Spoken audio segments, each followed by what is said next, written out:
hold your hand up out in the road. I thought I was parked out there in the boonies all by myself. Hey. Well, you were at the moment, but not anymore. No, there's Jane, hi, how are you?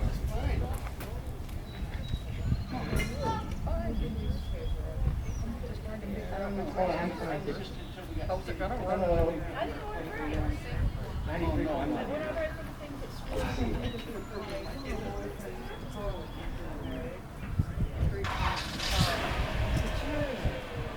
Hi. Oh, hi. I can see you. Okay. Most of people have bulletins, but the ones who are just coming in may not have them. I love this so much. And the man in the hazmat suit. Yes, I'm sorry, I don't remember. Oh, I'm thinking about getting those, but So I know there are some cars blocking. Some of you may not be able to see these positions perfectly, but when I get to the announcements and the sermon time and all that stuff, I'll try to stand in a place where I can see all of you. It's nice to see your faces, rather than empty pews on Sunday morning. Let me just make a few announcements as you're ready to start. First of all, I sent an email out to the church yesterday about a celebration of life for Penny Worcester. This is different than what you may be used to. This is a celebration for Penny while she's still alive. And so what we're going to do is on Wednesday, which is the day that she's chosen to die with death with dignity, we're going to gather, the details I think are like 10:25 a.m. maybe. And I sent a map out that shows where to gather and line up at.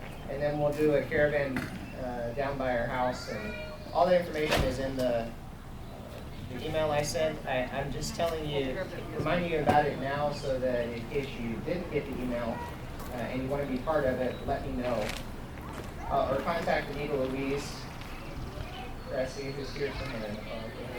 Right there. Yeah, and Anita Louise will give you the details. Thank you, Anita, for listening to God in this. I think it's a wonderful idea, and Penny's excited about it, thrilled about it. Kind of a celebrating with her as she leaves to go and be with God. She sees it as us celebrating with her, so that's a good way to support her in what she's doing. We can't be in the church building, and so that might change Bible study for those of you who came to Bible study last week.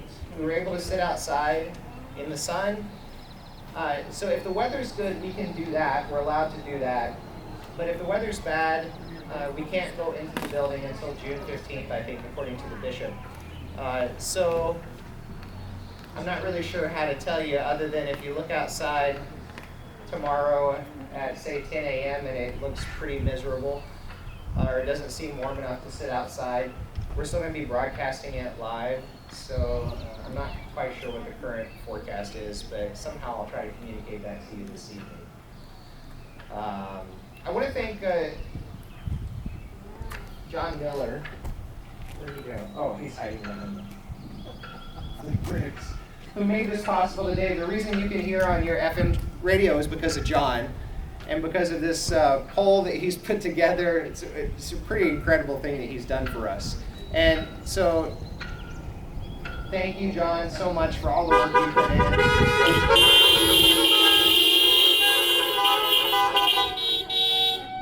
And to his wonderful spouse, Beth, who's been helping him out too.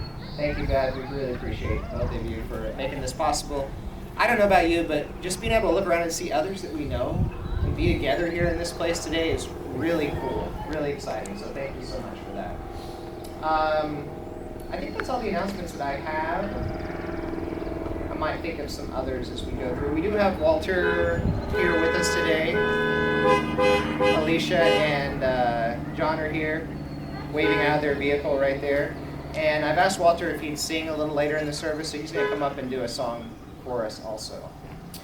And I think that's it. So this is an experiment today. So bear with us as we try this. We'll see how it goes.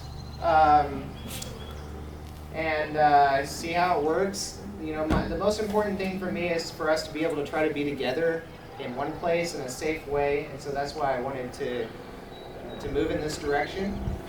And if it continues to work, we'll continue to do this. The weather will get better. It's going to be nice. Maybe there'll come a point where we'll move into phase 2, where we can sit out on the lawn on a sunny June or July day with our FM radios, and we'll just keep doing this until we're allowed to be back in the building and until I feel like it's really safe for us to gather back in there. At this point, that's just out of the question. So I want to pay attention and do, as John Wesley said, do no harm. So let's try to, that's why we're doing this today. So thank you, Marlene, for the flowers on the altar. Beautiful. And thank you for everybody participating in the service today, Jen and Ruth. Appreciate you. So with that, let's prepare our hearts for worship.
Very wide.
a announcement that I forgot to make, so I'm gonna have Miriam help me, Lydia help me with this one.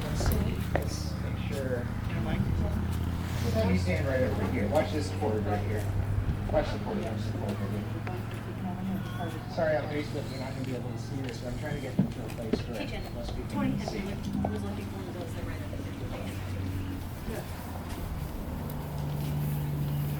Okay, sorry if you're blocked, I apologize, but, okay, so hold this, don't open it yet, hold on. Ready? Don't open it again. Okay. Hold it right here, so. Just a second, they're gonna open and reveal something to you. So Jeff Creda, who's here in the Honda blue car, you don't have to get out, has been working really hard to get grants for our Cornerstone project. And we got some really exciting news this week that we were accepted and are awarded a grant from First Federal for putting in the elevator and the new entrance to make our building more accessible for all people. And so the grant total was, Mary Amelia, go ahead and open it. So hold it up so everybody can see. Hold it high, hold it high. $50,000.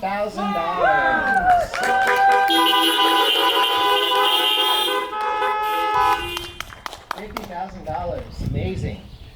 So we're well over halfway now to what we need. So thank you so much, Jeff, and to the whole Cornerstone team for all your hard work with that. Really appreciate you. And Jeff is still working hard. Thank you, girls. To find more grants. So keep going, Jeff. God be with you as you continue to find all kinds of amazing pieces of money out there to make this dream possible. All right, so Ruth is going to lead us in our call to worship. So you want to join along on your sheet as we continue in worship. Good morning. It's so nice to see all of you here. After the call to worship, we will sing the song, Thy Loving Kindness Medley. Look to God in this place. We search for God's love and peace. It is here, given for you out of God's absolute love for you. Lord, let us help us receive that love and then bring it to others. Peace be to you all, and also to you. Are you all able to hear this John and Jen's voice as they're singing? Yes, okay, you're good. Oh, somebody said kind of. No? If you could go up a little bit more. Voices. He's turning the mics up a little bit more.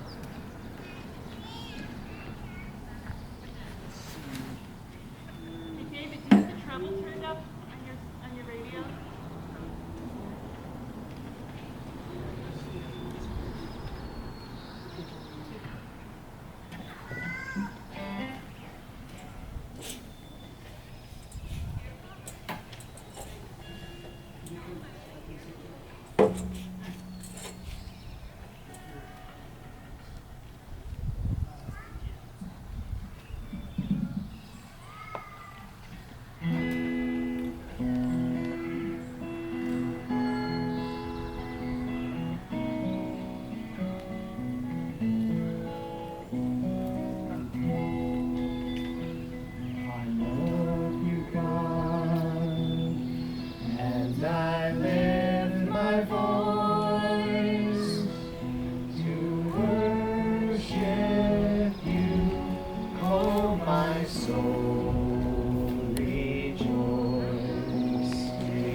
My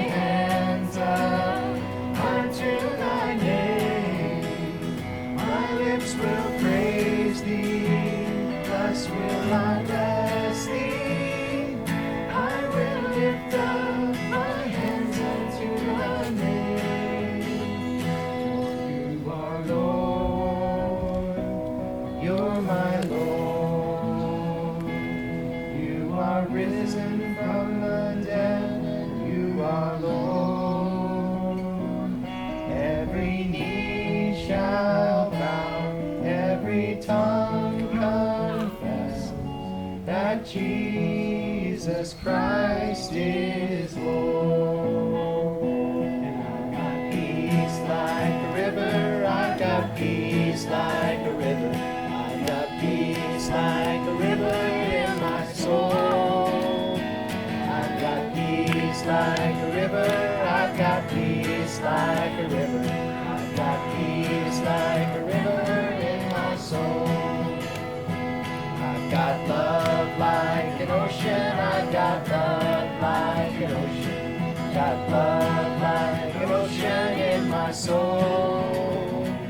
I've got love like an ocean, I've got love like an ocean, I've got love like an ocean in my soul. I've got joy like a fountain, I've got joy like a fountain, I've got joy like a fountain in my soul. I've got joy like a fountain, I've got joy like a fountain, I've got joy like a fountain in my soul.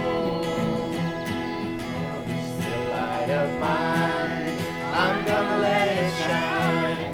This little light of mine, I'm gonna let it shine. This little light of mine, I'm gonna let it shine. Let it shine, let it shine, let it shine. Every day, every way, I'm gonna let my little light shine. Thank you. What was I singing the whole time in my mind? Sorry about that. I didn't realize that. Just make sure everybody knows who's here, in case you didn't get the memo. Tune to 93.1. That's how you hear. Just realize that there might be some people wondering how you're supposed to listen. All right.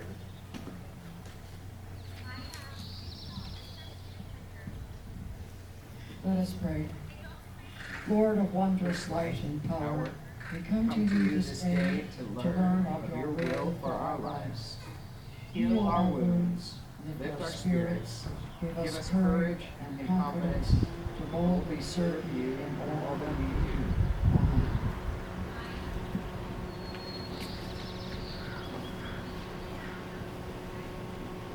So I wanted us to sing Surely the Presence, because the song says, surely the presence of God is in this place. And this is an unusual place to be and to think about God's presence being here, because we're so used to being in our church building with the beautiful stained glass windows and the altar and all the history and memories. And so it takes a little bit of stepping out of our comfort zone for some of us to be able to move from the comfort of the church building and the pews that we've all been used to, and to come out here and sit in our cars. So we want to remind ourselves that God's presence is here just as much as God's presence is with us in the building. And my feeling is that for some time we're going to be meeting out here and doing church this way, and we'll keep continuing to broadcast it, of course, online, trying our best to do that. But this is going to be our sacred place for the time being. And it's really a beautiful place. If you look around, look at rather than sitting inside your house and looking at a computer screen, you might be stuck in your car right now, but you're seeing birds fly overhead and the trees, and the rain broke for us this morning. I mean, how awesome is that? And so even the temperature right now is really comfortable for us to be able to gather here today. So I thank God for making this a possibility and making this a beautiful holy sanctuary where we can gather and give God thanks in the midst of the uncertainties in this world that we're facing right now. So let's proclaim that with Surely the Presence. Surely the presence of the Lord is in this place. I can feel God's mighty power and God's grace. I can hear the brush of angels' wings. I see glory all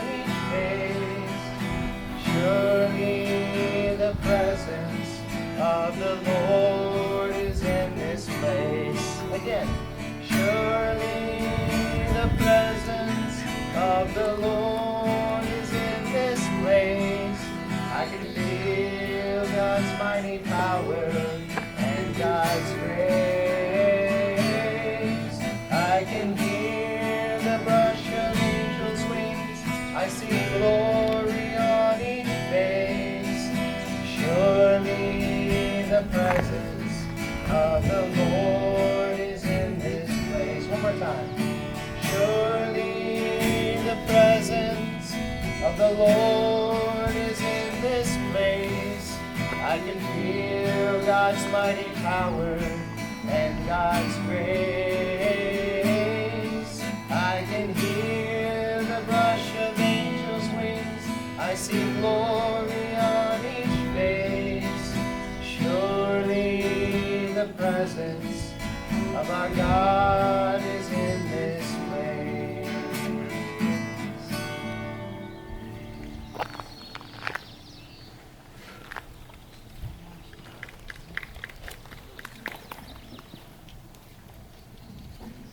The scripture today is John chapter 14, verses 15 to 21. If you love me, you will keep my commandments. I will ask the Father, and he will send another companion who will be with you forever. This companion is the Spirit of truth, and the world can't receive it because it neither sees him nor recognizes him. You know him because he lives with you and will do with you. I won't leave you as orphans. I will come to you. Soon the world will no longer see me, but you will see me. Because I live, you will live too. On that day you will know that I am in my Father. You are in me, and I am in you. Whoever has my commandments and keeps them loves me. Whoever loves me will be loved by my Father, and I will love them and reveal myself to them. The word of God for the people of God. Thanks be to God. Thank you, Ruth.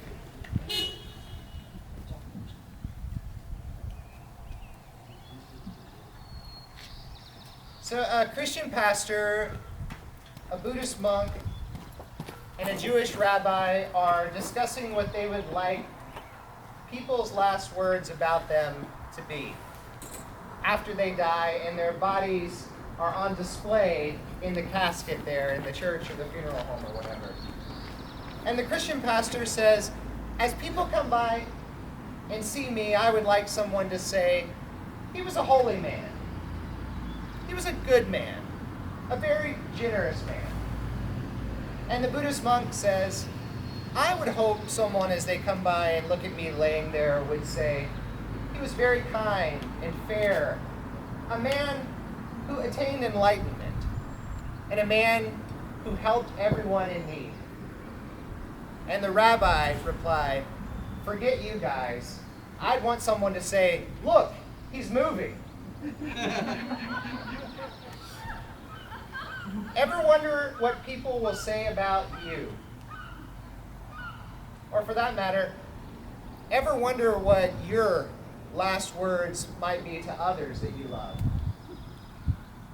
What would the last words be that you would say to loved ones if you were given the chance to say some words before you died?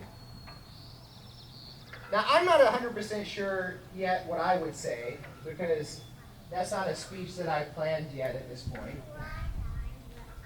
But I do know that I hope none of these famous last words would be my last words.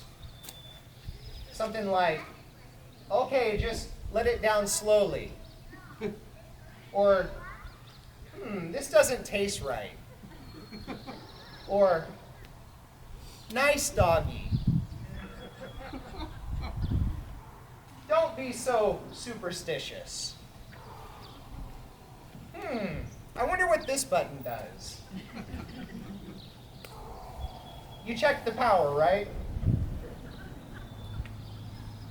You know, the odds of that happening have to be 1,000,000 to 1. Quick, take a picture of me. I wonder where the mother bear is. These are the good kind of mushrooms. Finally, I'll hold it and you light the fuse. For those of you who have the gift of being able, or had the gift of being able to hear the final words of a loved one, you probably can still hear those words echoing in your head as you think about it today. Those final words that our loved ones left with us, if we got those, are precious gifts that we hold on to forever until we get to be together with them again in eternity. Jesus had some final famous last words as well that he left with his followers, which thankfully they wrote down for us and passed on to us 2,000 years later. And we should know these words, and we should even maybe put them to memory. And today we heard some of these final thoughts of Jesus to his disciples. Thoughts concerning his hopes for them and his hopes for everyone who trusted in him. Hopes that they would obey his commandments to love others. These are the final words of Jesus that we get to hear. And he also wants us to know about our relationship to God. Jesus' final words to his disciples, the message that he thought was so important to leave with his disciples, was twofold. One, if you love me, then love others. And secondly, I'm not abandoning you. Though you won't see me anymore with your physical eyes, the way that you do right now as you're sitting here with me. Trust that I am with you, and I will not leave you in this world.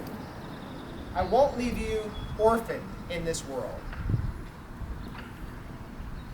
In this passage, Jesus says, I will not leave you orphaned. Living in our world, believing and feeling as if we've been orphaned by the one who created us, is really a tragic way to exist. Think about that word orphan. Alone, without guidance, without support, without parents, without anyone. Mostly orphan means being so isolated in this world that it feels like no one cares whether or not we live or whether or not we die. At the least, it can be terrifying and depressing to be orphaned. Now, many of us have experienced the reality that God is present with us in our lives, even in the difficult times. But there are many who wonder if God is even interested or concerned at all about their lives and about their needs and about their worries and their fears. A staggering number of people in our world today have given up in believing that God really cares about them, that God really is interested in them. And that number continues to grow daily, especially with this crisis that we have right now. It may appear to some that God has left us all to our own devices. So, where is God? If God has promised not to leave us orphaned in this world, if God has promised not to leave us alone to deal with the madness and the mayhem that being human sometimes brings, but rather to be with us and in us, where is God? Some of you here today, if I could allow you to come up here and out of your vehicles and come up to the microphone, some of you could share with us about how you know that God has not abandoned you. how you could talk about how you can trust that God is with you. And you might say something like, God spoke to me yesterday. You know, I was out in my garden before the rain started, or during one of the breaks yesterday, and I saw the new flowers coming up, and I looked at the rhododendrons blooming, and I experienced God's presence in the midst of that. And I thought, look, God is busy at work in our world, bringing new life everywhere. Still, another might come up here and say, I knew that God had not left me as an orphan in this world. Because when I got a phone call late one night this week, my son told me that he had yet again fallen back into addiction. And somehow, I still have the strength to be able to open my heart to him again. Even though his addictions have caused me and have caused so many others tremendous pain and grief. The only thing I can say is that the strength to face another one of his relapses has to be from God. Because I have nothing left inside of me to give to him or to this issue. And still another person might come up and say, I knew that God had not abandoned me or this world because I was at the grocery store this week. And while I was standing there, I watched a young mother with 2 small children who did not have enough money on her food account, to pay her bill. And she began to start putting stuff back and making a decision about what they could live without. When all of a sudden the man behind her told the cashier to add everything to his total. Now, as I said before, we might simply write